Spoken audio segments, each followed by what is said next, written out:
അന്യൻ്റെ വസ്തു മോഷ്ടിച്ചെടുക്കുന്നതോ കൈയടക്കുന്നതോ പോകട്ടെ, അത് സ്വന്തമാക്കണമെന്ന് ചിന്തിക്കുന്നത് പോലും മഹാപാപമാണ്. അന്യൻ്റെ മുതലിനെ ചൊല്ലി ഒരു ചിന്ത മനസ്സിൽ ഉണ്ടായി തുടങ്ങുമ്പോൾ തന്നെ നമ്മുടെ നാശവും അവിടെ ആരംഭിക്കുന്നു. കാരണം അന്യനെ വഞ്ചിക്കുവാൻ മുതിരുന്നവർ ആദ്യം വഞ്ചിക്കുന്നത് അവനവനെ തന്നെയാണ്. കുറ്റം ചെയ്യണമെന്ന് മനസ്സിൽ വിചാരിക്കുന്നത് പോലും കുറ്റമാണ്. രണ്ടിൻ്റെയും ഫലം ഒന്നു തന്നെ. അതുകൊണ്ട് അന്യൻ്റെ വസ്തു അവനറിയാതെ വഞ്ചിച്ച് സ്വന്തമാക്കി കളയാം എന്ന് കരുതുന്നത് മഹാപാപമാണ്. അധർമ്മത്തിലൂടെ അന്യരെ വഞ്ചിച്ചുണ്ടാക്കുന്ന കള്ള മുതൽ ആദ്യമാദ്യം വളർന്ന് വലുതായി അതിർത്തികൾ ലംഘിച്ചതുപോലെ തോന്നിയിരിക്കും. എന്നാൽ അതിൻ്റെ പതനം വളരെ പെട്ടെന്നായിരിക്കും. ധർമ്മത്തിൻ്റെ അടിത്തറയിലല്ലല്ലോ അതിൻ്റെ വളർച്ച. അതുകൊണ്ട് ഇന്നല്ലെങ്കിൽ നാളെ അത് നശിച്ചേ മതിയാവും. അന്യൻ്റെ വസ്തുക്കളെ വഞ്ചിച്ച് കൈയടക്കുന്നതിലുള്ള ആഗ്രഹവും അങ്ങനെ ചെയ്യുന്നതിലുള്ള രസവും താൽക്കാലികമായി സുഖം തരുന്നതായി തോന്നാം. പക്ഷേ ആത്യന്തികമായി ഫലത്തിൽ അത് ഒടുങ്ങാത്ത ദുഃഖത്തെയാണ് സമ്മാനിക്കുക. ധാർമ്മികമായ ലളിത ജീവിതത്തിൻ്റെ മഹത്വത്തിൽ ഒതുങ്ങി ജീവിക്കുവാൻ ദുരാഗ്രഹികളായ കപട മനസ്ഥർക്ക് സാധിക്കുകയില്ല. കാരണം ഒരുവനെ പറ്റിച്ചെടുത്ത മുതലുകൾ ധാരാളമായി വന്നു ചേരുമ്പോൾ അവർ ധൂർത്തന്മാരും അഹങ്കാരികളും ആഡംബരപ്രിയരുമൊക്കെയായി മാറും. സഹജീവികളോട് കാരുണ്യം കാണിക്കുന്ന മഹത്തായ ദർശനം അവർക്ക് അന്യമായി തീരും. കാലക്രമേണ ആ ധൂർത്തും അനിയന്ത്രിതത്വവും അവരെ കരകയറാനാകാത്ത അപകടത്തിൽ കൊണ്ട് ചാടിക്കുകയും ചെയ്യും. സ്നേഹമെന്ന ദിവ്യമായ ദർശനത്തോട്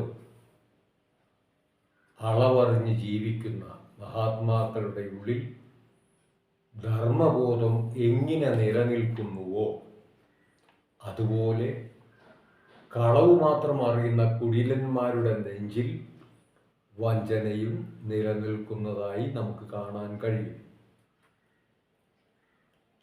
വഞ്ചനയിലൂടെയുള്ള കളവ് മാത്രമല്ലാതെ മറ്റു യാതൊന്നും അറിയാത്ത അധമന്മാർ അളവറ്റ ആർത്തിയോടെ ഓരോന്ന് ചിന്തിച്ച് അപ്പം തന്നെ നശിച്ചു പോവുകയും ചെയ്യും.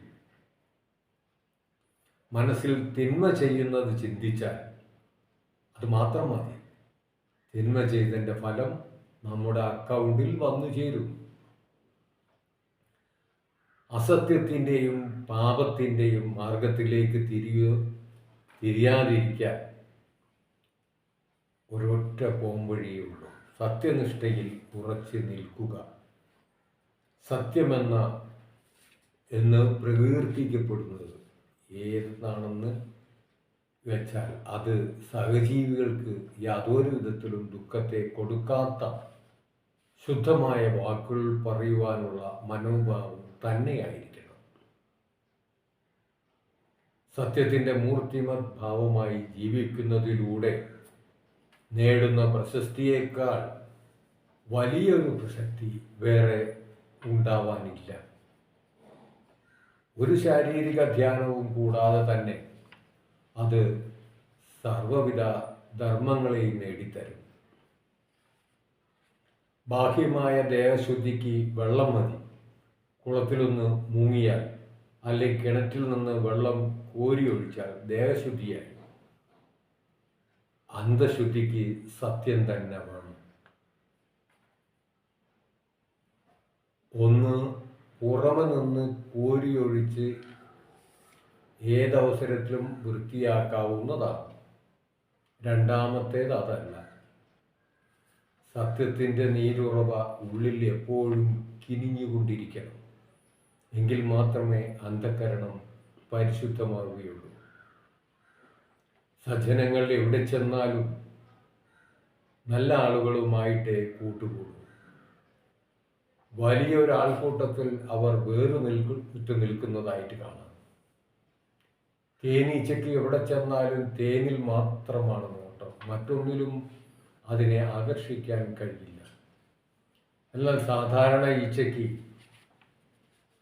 പനിനീർ തോട്ടത്തിൽ ചെന്നാലും മലത്തിൽ ഒട്ടിയിരിക്കാനാണ് താല്പര്യം.